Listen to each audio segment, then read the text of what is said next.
ఓం శ్రీ మహాగణాధిపతయే నమః. శ్రీ గురుభ్యో నమః. శ్రీరామచంద్ర పరబ్రహ్మణే నమః.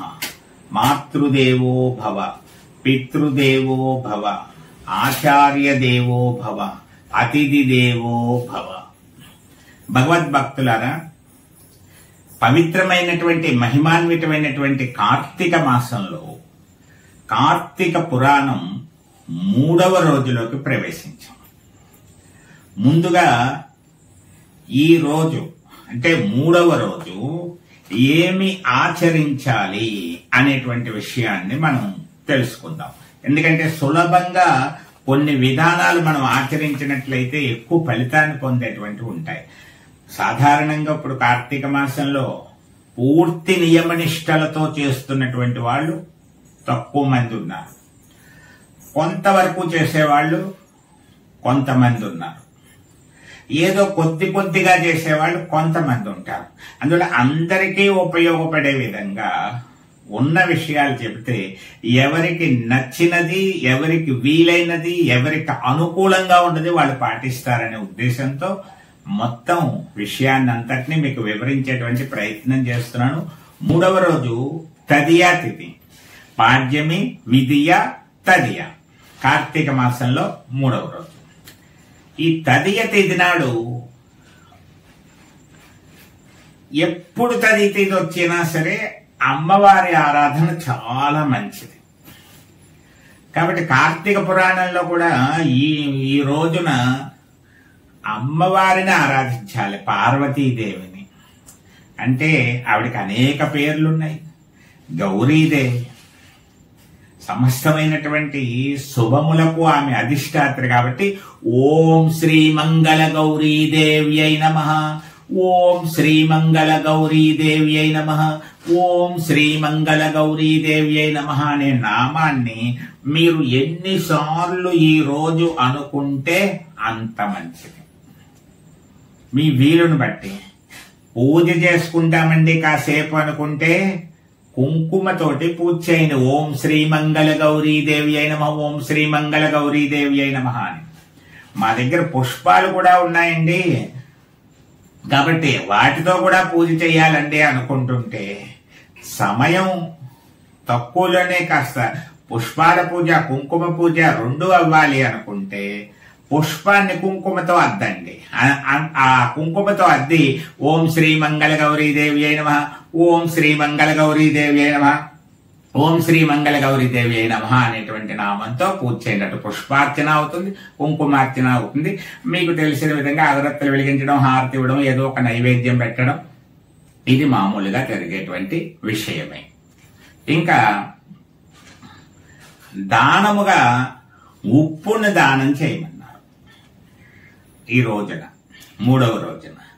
అప్పుడు ఉప్పుని దానం చేయడానికి, అది తీసుకోవడానికి ఎవరైనా దొరకకపోవచ్చు, బాధపడవలసినటువంటి పని లేదు. ఎక్కడైనా అన్నదానాలు జరిగే చోట, ప్రతి వారం జరుగుతూ ఉంటాయనుకోండి కొన్ని చోట్ల, ఒక 2-3 ఉప్పు ప్యాకెట్లు కొని వాటిల్లో ఉపయోగించండి అని ఇచ్చేయండి. అలా కూడా ఇవ్వచ్చు. లేదు అది కూడా అవకాశం దొరకలేదండి అంటారు, ఒక మంచి చెట్టు చూసుకుని, ఏదో ఒక చెట్టు, కొబ్బరి చెట్టు అవ్వచ్చు, మందార చెట్టు అవ్వచ్చు, రావి చెట్టు అవ్వచ్చు, మారేడు చెట్టు అవ్వచ్చు, మీ ఇష్టం, ఏదో ఒక చెట్టు చూసుకొని కొద్దిగా ఉప్పుని ఆ చెట్టు మొదట్లో పోసి నీళ్లు పోయండి. అంతే. ఉప్పుని వీలైనంత వరకు అసలు పూర్తిగా తినకుండా ఉంటే మంచిది ఈ రోజు అని కూడా చెప్పబడుతోంది. అంటే ఉప్పుతో చేసిన వంటకాలు నిషిద్ధం 3వ రోజు. అందువల్ల కాస్త చక్కగా కమ్మటి పెరుగు అన్నము, ఉప్పు లేకుండా ఉండేటువంటివి ఏవైనా ఉంటే ఆ విధంగా వంటకాలు తినే ప్రయత్నం చేయండి. కుదరకపోతే కుదిరినవి చేయండి అంతే. మనం కార్తీక పురాణం 3వ రోజులోకి ప్రవేశిద్దాం. అలా ప్రవేశించే ముందు దక్షిణామూర్తి స్వరూపంలో పరమేశ్వరుడి యొక్క ప్రార్థన చేసుకుందాం. అందరికీ సులభంగా అర్థమయ్యేలాగా ఆ పరమేశ్వరుని యొక్క అనుగ్రహంతో వ్రాయబడినటువంటి ఒక మంచి శతకం నుంచి ఒక ప్రార్థన వినిపిస్తాను. వారణాసిలో విశ్వేశ్వరుడివట శ్రీశైలములో మల్లికార్జునుడివట వేల నామములున్న ఏకైక నాదుడివయా శ్రీ సర్వేశ్వర దక్షిణామూర్తి సిరుల పరసనీయవయా. కార్తీక మాసంలో అతి సులభంగా దైవానుగ్రహం కలిగించేటువంటి మార్గాలలో కార్తీక పురాణాన్ని వినడం అనేటువంటిది ఒకటి. కాబట్టి ఒక్క 10 నిమిషాలు తప్పనిసరిగా కేటాయించి కార్తీక పురాణాన్ని వినాలి. విన్నటువంటి పురాణ విశేషాన్ని ఎవరైనా ఒకరికైనా చెప్పాలి, వినమనైనా చెప్పాలి. ఇప్పుడు కార్తీక స్నాన ఫలితం ఎటువంటిదో తెలుసుకుందాం. తత్వనిష్ఠుడు అనేటువంటి ఒక బ్రాహ్మణుడు అనేక తీర్థయాత్రలు చేసుకుంటూ వస్తున్నాడు. కార్తీక మాసం ప్రవేశించింది. కార్తీక మాసం జరుగుతున్నటువంటి సమయంలో సమీపంలో ఉన్నటువంటి గోదావరి నది స్నానం వైపుగా వెళ్తున్నాడు. ఒక నిర్జనమైన ప్రదేశం, జనం ఏమీ లేనటువంటి ఒక అరణ్యం లాంటి ప్రదేశం వచ్చింది. అతని దారికి కొత్తవాడు, అందువల్ల కనపడిన దారిలో వెళ్తున్నాడు. నిజానికి ఆ దారిలో ఎవరు వెళ్ళరు, అందరికీ తెలుసు, ఆ ప్రాంత వాళ్ళందరికీ అక్కడ బ్రహ్మరాక్షసులు ఉన్నారు అని చెప్పేసి. కొత్త ఆయనకి తెలియదు కదా మరి, అందువల్ల ఈయన అలా వెళ్ళిపోతే ఒక మర్రి చెట్టు దగ్గరికి వెళ్ళిపోయాడు. ఎప్పుడైతే మర్రి చెట్టు దగ్గరికి వెళ్ళిపోయాడో సమీపంలోకి వచ్చేయగానే ఆ చెట్టు మీద నివసిస్తున్నటువంటి 3 బ్రహ్మరాక్షసులు ఉన్నారు. ఆ బ్రహ్మరాక్షసులు చూడగానే, ఒక మనిషి వస్తున్నాడని చూడగానే, ఆహా, ఇంతకాలానికి ఆహారం దొరుకుతోంది మనకి, చాలా కాలం తర్వాత ఒక మానవుడు వస్తున్నాడు, కాబట్టి వీడిని భక్షించినట్లయితే మనకి పుష్టిగా సుష్టిగా భోజనం దొరుకుతుంది ఈ రోజున అని వాళ్ళు భయంకరమైనటువంటి ధ్వని చేసుకుంటూ ఆ చెట్టు మించి దూకారు. వాళ్ళ యొక్క రూపాలతో ప్రత్యక్షమయ్యారు. భయముతోటే అవతల వాడు చనిపోతాడు ముందు, అదే వాళ్ళకి తెలుసు. అందువల్ల వాళ్ళ రూపంతో భయంకర అహహహహహ అంటప్పటికి భయపడి రూపం పెట్టేటప్పటికి ఏమైంది, వెంటనే ఇతనికి అసలే అంత ధైర్యం లేనటువంటి ఆయన బ్రాహ్మణుడు, అందువల్ల వణికిపోతున్నాడు. వణికిపోతున్నప్పటికీ అతనికి ఉన్నటువంటి సంస్కార బలం వల్ల, పూర్వజన్మ సుకృతం వల్ల, నిత్యం నామస్మరణ చేసే అలవాటు ఉండడం వల్ల ఆ వణుకులో కూడా ఆపద్బాంధవుడైనటువంటి ఆ శ్రీ మహావిష్ణువు గుర్తుకొచ్చాడు. గుర్తుకొచ్చి ఏం చేశాడంటే ఆయన ఏదో శ్లోకాలు చెప్పుకోవడం మొదలుపెట్టాడు. ఓ విష్ణు సహస్రనామం అనుకోండి, విశ్వ విష్ణుర్వషట్కారో భూత భవ్య భవత్ ప్రభో అనుకుంటూ, ఓ విష్ణు పాహి మహావిష్ణు ప్రహ్లాదుని రక్షించావు అన్నాడు ఆపదల్లో, నన్ను కూడా అలా కాపాడు తండ్రి, ఇప్పుడు నేను ఇబ్బందుల్లో పడిపోయాను, తీవ్రమైనటువంటి ప్రాణాపాయ స్థితికి లోనయ్యాను అని చెప్పేసి అన్నట్టుగా నారాయణ మంత్రాలు అవి పఠించేస్తూ ఉండేటప్పటికీ ఆ మంత్ర ధ్వని ఎంత గొప్పగా పనిచేసిందంటే వాళ్ళ మీద ప్రభావం చూపింది, బ్రహ్మరాక్షసుల మీద. ఆ మంత్ర ధ్వనితోటి వాళ్ళల్లో ఏదో మార్పు వచ్చింది. అసలు వాళ్ళకి అలాంటివి వినరు కదా, అందుకనే ఇళ్లల్లో కాస్త తులసి పూజని, దీపారాధనని, ఏవో దైవ సంబంధమైనటువంటివి వింటూ ఉండాలని ఇవన్నీ చెప్పారు పెద్దలు. అందువల్ల ఆ ధ్వని వాటికి నచ్చదు. అందువల్ల నచ్చని చోట ఎవరు ఎక్కువసేపు ఉండలేరు కదా, వచ్చేస్తారుగా. ఇప్పుడు అదే జరిగింది. వెంటనే ఏమైంది, వాళ్ళలో మార్పు మొదలైందంటే ఏమైంది, ఇప్పుడు తినడం అనేటువంటి ఆలోచన పక్కకు వెళ్ళింది. వణికిపోతున్నటువంటి, కళ్ళు మూసుకుని ఏవో చదివేసుకుంటున్నాడు ఆయన, బ్రహ్మరాక్షసుడిని చూసి భయపడిపోయి. అప్పుడు వాళ్ళు ఏం చేశారంటే, ఓ బ్రాహ్మణోత్తమా, నువ్వు భయపడకు, నిన్ను మేమేమి శిక్షించము భక్షించము అన్న. ఎప్పుడైతే 2 మాటలు శిక్షించము భక్షించము అనగానే ఓ ధైర్యం వచ్చేస్తుంది. అమ్మయ్యా, నా ప్రాణాలకి ప్రమాదం లేదు, అలాగే నాకు ఏ విధమైన అపాయము వాటిల్లదు అని అమ్మయ్యా అనుకుని, భయం లేదు వీళ్ళతో అనుకున్నప్పుడు కొంచెం వణుకు తగ్గింది. అప్పుడు వాళ్ళు ఏమన్నారంటే, నువ్వు చదువుతున్నటువంటి ఆ నామ మహిమ వల్ల ఏవో మంత్రాలు చదువుతున్నావు కదా, అవి వినడం వల్ల మాకేదో ఆనందం కలిగి మాలో ఏదో మార్పు వస్తున్నట్టుగా అనిపించింది. కాబట్టి నువ్వేదైనా మాకు ఈ బ్రహ్మరాక్షస జన్మ నుంచి విముక్తి కలిగిస్తావనిపించింది, కాబట్టి నాకు నువ్వు ఏదైనా ఉపాయం చూపించు అన్నారు. అనగానే బ్రాహ్మణుడు కొంచెం తిమితపడ్డాడు. ఇప్పుడు అవసరం ఈయనతో పడింది కదా, మరి ఇప్పుడు వీళ్ళ వల్ల ప్రమాదం లేదని తెలిసింది కదా, సరే అసలు మీ వృత్తాంతం ఏమిటో చెప్పండి అన్నారు. అప్పుడు మొదటి బ్రహ్మరాక్షసుడు చెప్తున్నాడు. మొదటి బ్రహ్మరాక్షసుడు ఏం చెప్తున్నాడంటే, నాది ద్రావిడ దేశం, నేను మహాపండితుడు అయినటువంటి మహాపండితుడు అనేటువంటి గర్వంతో ఉండేటువంటి వాడిని, ఎవరిని లెక్క చేసేవాడిని కాదు, అంతేకాకుండా న్యాయ అన్యాయాల గురించి ఆలోచించేవాడిని కాదు, నేను చేసిందే న్యాయం అనుకునేవాడిని.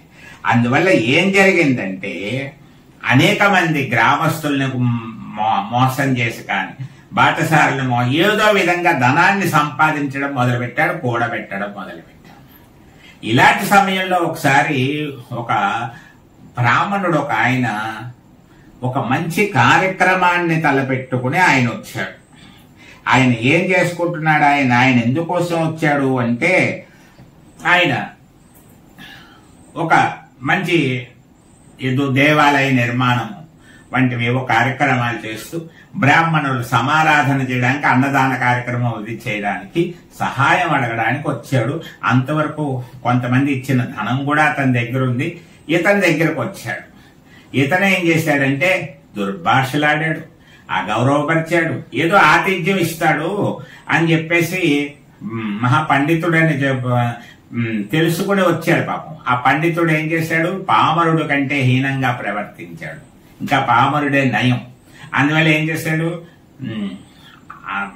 అతన్ని అవహేళన చేశాడు, ఆతిథ్యం ఇవ్వలేదు సరే కదా, ఉన్న డబ్బు కూడా లాక్కుని పంపించాడు. అప్పుడు మరి కోపం వస్తుంది కదా, కోపం వచ్చినప్పుడు ఏం చేశాడంటే వెంటనే శపించాడు. ఏమని శపించేశాడు, అతను నువ్వు బ్రహ్మరాక్షసుడివై ఒక మర్రి చెట్టును ఆశ్రయించి పడుండు అన్నాడు. బ్రహ్మాస్త్రాన్నైనా తప్పించుకోవచ్చు కానీ బ్రాహ్మణ శాపం నుంచి తప్పించుకోలేమంటారు. అందువల్ల నాకు బ్రహ్మరాక్షస జన్మ లభించింది. ఆ శాపము కారణంగా అప్పటి నుంచి ఈ చెట్టు మీద పడి ఇలా జీవిస్తున్నాం. దారిని పోయే వాళ్ళని దోచుకుంటూ, వాళ్ళని సంహరించుకుంటూ, అందరినీ భయపెడుతూ ఇలా కాలం గడుపుతున్నాను. ఇదండి నా కథ అన్నాడు. మరి రెండవ బ్రహ్మరాక్షసుడు ఉన్నాడు. ఆ బ్రహ్మరాక్షసుడు ఏమన్నాడంటే, పూర్వ జన్మలో నేను కూడా ఒక బ్రాహ్మణుడినే, కానీ నా తల్లిదండ్రులని ఏ విధంగా నేను గౌరవించలేదు సరే కదా, వాళ్ళని అగౌరవపరిచాను, అవమానపరిచాను, హీనంగా చూశాను. వృద్ధులైనటువంటి వాళ్ళకి ఆహారం అవి ఏర్పాటు చేయకుండా ఏవో పెట్టేమో లేదు అనిపించుకునేటట్టుగా పాడైపోయినవి, నిలవైపోయినటువంటివి, మిగిలిపోయినటువంటివి మాత్రమే వాటికి పెడుతూ, నేను నా భార్య మాత్రం పంచభక్ష పరమాన్నాలు, మధుర పదార్థాలు అన్ని తింటూ ఆనందంగా గడిపి తల్లిదండ్రుల్ని బాగా నిర్లక్ష్యం చేశాను. ఆ కారణంగా ఆ పాప ఫలితంగా నేను బ్రహ్మరాక్షసుడిగా పుట్టాను అన్నాడు. ఇంకా మూడవ బ్రహ్మరాక్షసుడు చెప్తున్నాడు.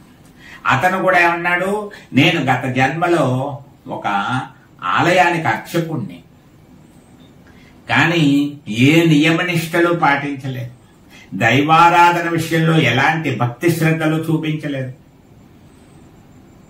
స్నానం కూడా చేసేవాడిని కాదు సరిగ్గా.